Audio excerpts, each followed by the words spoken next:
From Wish TV and the All Indiana Podcast Network, this is the News 8 Daily 8 Podcast, a Wish TV News 8 update.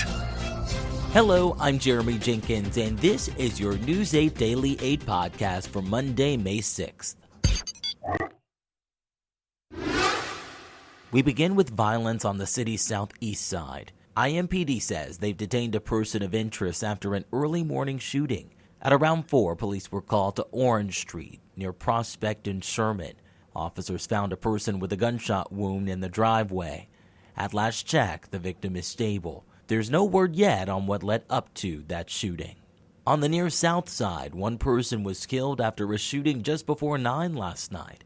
It happened in a neighborhood on South Illinois Street near West Arizona Street. According to police, the victim died at the scene. So far, the victim's identity has not been released. IMPD has not said if any arrests have been made. On to Your Vote 2024. Indiana's primary election is tomorrow, but you still have a chance to vote early. News 8's Brittany Noble reports. Early voting ends today at noon. The next chance you'll have to cast a ballot will be when the polls open tomorrow at 6 a.m. There are primaries in both parties, but the notable races are the Republican side. They include the race for governor with 6 candidates and the race for Indiana's 5th congressional district, where 8 Republicans are challenging incumbent Victoria Sparks. To vote in the primary, you will need to select a political party. There will be one measure that will be every ballot in Pike Township, regardless of which political party you choose. That will be a proposed property tax increase that will boost teacher and staff pay if it passes. A reminder, Indiana requires a government-issued photo ID to vote. The Indiana Bureau of Motor Vehicles is extending their hours to help you get prepared. They'll be open today, 8:30 a.m. till 8 o'clock p.m. and tomorrow from 6 a.m. till 6 p.m. The BMV is offering free non-driver ID cards to anyone who can provide proper documentation. Again, early in-person voting ends at noon today. We'll have all this information on our website for you, wishtv.com. You can scan the QR code that's on your screen right now to go to our As Seen On page. I'm Brittany Noble, reporting for Wish TV, wishtv.com, or follow us on Facebook for updates. On to some national headlines. Pro-Palestinian protests continue to make waves across the country.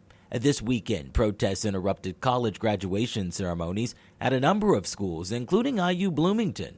Protesters walked out during the president's speech, and more than 50 chanted "Free Palestine" as a plane flew over with a banner saying "Let Gaza live." There was a designated protest zone outside Memorial Stadium where the ceremony was held. Meanwhile, in Los Angeles, police cleared out encampments at USC, where the school called off its commencement ceremony due to security concerns. Ben Sasse, a former Republican senator and current president of the University of Florida, says schools need to step up as they head into the busy graduation season. You don't get to take over the whole university. People don't get to spit at cops. You don't get to barricade yourselves in buildings. You don't get to disrupt somebody else's commencement. Since April, more than 2,000 protesters have been arrested on college campuses across the country. When it comes to the weather, Storm Track 8 says we can expect cooler temperatures this week, but storm chances will come with it. Meteorologist Marcus Bailey has your News 8 Daily 8 forecast. We're going to have a couple of rounds of severe weather potential. So let's kind of break things down for you here this morning. First, live look downtown. We are quiet this morning, 62 and cloudy. Northeast wind at around 7 miles per hour. 53 in Lafayette, 54 in Kokomo, 57 in Muncie, 55 in Fort Wayne. You do have some lower to middle 60s down in the southern portions of our state. Here's a live look at Storm Tracker. A little bit of light rain right now. Bloomington, Nashville, Columbus, down towards Seymour, North Vernon, Greensburg, and Batesville, all seeing that rain along this stationary front. That's going to try to lift to the north a little bit and could squeeze out some rain chances for us as we go into the latter portions of the morning. However, I think, one, our best rain chances are probably going to be down along the Ohio River. And two, as we go into the afternoon, any rain opportunities are likely going to be very isolated, very spotty. You can see hour by hour, the afternoon just does not look all that wet. We'll bring up the chances Certainly could have a few rumbles of thunder that could create some delays if you got practices or games or matches for the kiddos later on into the afternoon and evening. But don't cancel the plans, all right? I do think there's going to be a lot of dry real estate and a lot of dry time. And I then think we're going to quiet things down as we go into the overnight hours. Near 70 at noon. We'll finish with highs into the mid-70s later on for the day today, which is still above average for this time of year. Multiple rain chances here as we go over the next several days. Tomorrow, definitely going to get some rain in your neighborhood, at least at some point. Wednesday is a pretty good chance as well. We've got several severe weather opportunities as well, beginning tomorrow with a slight risk for severe storms, and heading into Wednesday, a level 3 out of 5, so a higher risk for severe weather. Coming up, we're going to have a full timetable of these storms and the severe weather threats as well. It's all on my Storm Track 8 forecast coming your way in just a few minutes. To get a peek at the full forecast, just head over to wishtv.com, or you can download the Wish TV Storm Track 8 app. And don't forget to check out our Storm Track 8 weather blogs. And we wrap things up with AAPI Month. All month long here at Wish TV, we're celebrating Asian American and Pacific Islander heritage and how the culture impacted our community. News 8's Kat Sandoval reports. New York, Chicago, and San Francisco all have a Chinatown, but why doesn't Indy? President of Asian American Alliance Rupal Thanawala explains. In many states and cities, the Chinatowns really evolved because foreigners were not welcomed in the city. There were many neighborhoods that did not let them live there. In coastal cities in Chicago, Chinatown became a safe haven from prejudice and racist laws.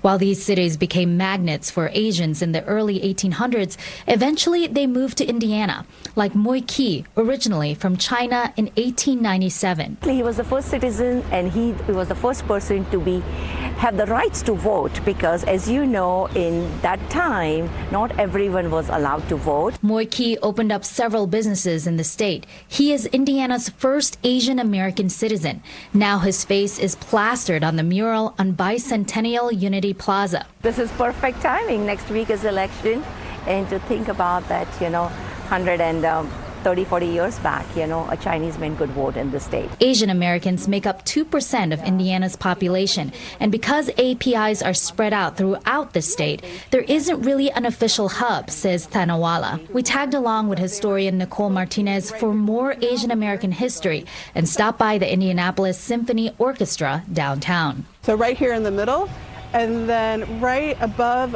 on the roof line, there was a huge sign that lit up that said Chop Suey, where it was a location of a Chinese restaurant called the Bamboo Inn. It started in 1918 and existed until 1961. Martinez tells us this was a booming restaurant in a prime real estate location that contributed to the local economy, even donating to war bonds in World War II. The restaurant was flourishing, especially during the height of the KKK. How important is it to look back now, this day and age, to look back at photographs like that? I think it's important to see, so people could see themselves in history and also see who was supporting them in history. The next time you walk downtown or in Monument Circle along the storefront, you now know the rich history behind them. I'm Kat Sandoval, iTeam 8, wishtv.com, or follow us on Facebook for updates. This has been your News 8 Daily 8 podcast for Monday, May 6th. I'm Jeremy Jenkins for Wish TV, wishtv.com, or follow us on Facebook for updates. This is the News 8 Daily 8 podcast, a Wish TV News 8 update on demand. For even more, on demand and on the go, connect with Wish TV on Facebook at wishtv.com and on the free Wish TV mobile app. Thank you for listening, and be sure to like, subscribe, and follow this podcast for updates every weekday morning on the All Indiana Podcast Network and wherever you get your podcast.